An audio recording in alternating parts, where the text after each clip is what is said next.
അസ്സലാമു അലൈക്കും. നമസ്കാരം. ഞാനീ വന്നത് സൗദിയിലെ പ്രവാസികൾ വീണ്ടും ഓർപ്പിക്കാട്ടോ. സൗദി അറേബ്യ ജോലി ചെയ്യുന്ന ഒരുപാട് പ്രവാസികൾ വളരെയധികം മലയാളക്കാരായ പ്രവാസികൾക്ക് ആശങ്കയിലാണ്.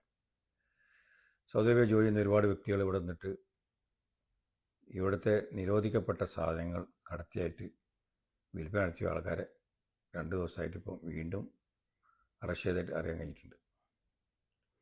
ഇവിടെ സൗദി അറേബ്യ വന്നത് നമ്മുടെ കുടുംബം നമ്മളെ കാത്തിരിക്കുന്ന ബോധത്തോട് വിട്ട് വന്ന് ഇവിടെ നിന്ന് നല്ല ജോലി ചെയ്യുക, അല്ലാതെ ഇവിടെ വന്നതിന് ശേഷം ഇങ്ങനത്തെ കുറ്റകൃത്യങ്ങൾ ഏർപ്പെടരുത്.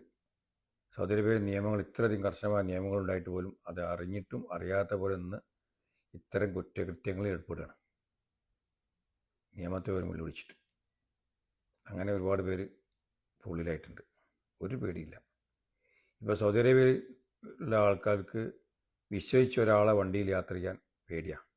അതേപോലെ വിശ്വസിച്ച ഒരാളെ റൂമിൽ പോകാനോ അവിടെ താമസിക്കാനോ പേടിയാണ്. കാരണം അവിടെ റൂമിലുള്ളവർ എങ്ങനത്തെ പോലെ എന്നുള്ളത് നമുക്കറിയാൻ പറ്റില്ല. അങ്ങനത്തെ സാഹചര്യത്തെ കടന്നു പോകുന്നത് എല്ലാവരും ആശങ്കയിലാണ്. സുഹൃത്തുക്കളെ, നിങ്ങളെ കുടുംബം നാട്ടിലുണ്ടെന്നുള്ള ബോധത്തോടെ ഇവിടെ വരിക, ജോലി ചെയ്യുക, നാട്ടിൽ പോവുക. അല്ലാതെ ഇവിടെ നിന്ന് പെട്ടെന്ന് കാശുകാരനെന്ന് വിചാരിച്ചിട്ട് പെട്ടെന്ന് കാശുകാരനാൻ വേണ്ടിയിട്ട് ഇങ്ങനത്തെ ജോലിയിൽ ഏർപ്പെടരുത് സുഹൃത്തുക്കളെ. മറക്കണ്ട. എന്ത് സംശയം കൊടുക്കാം. അസ്സലാമു അലൈക്കും.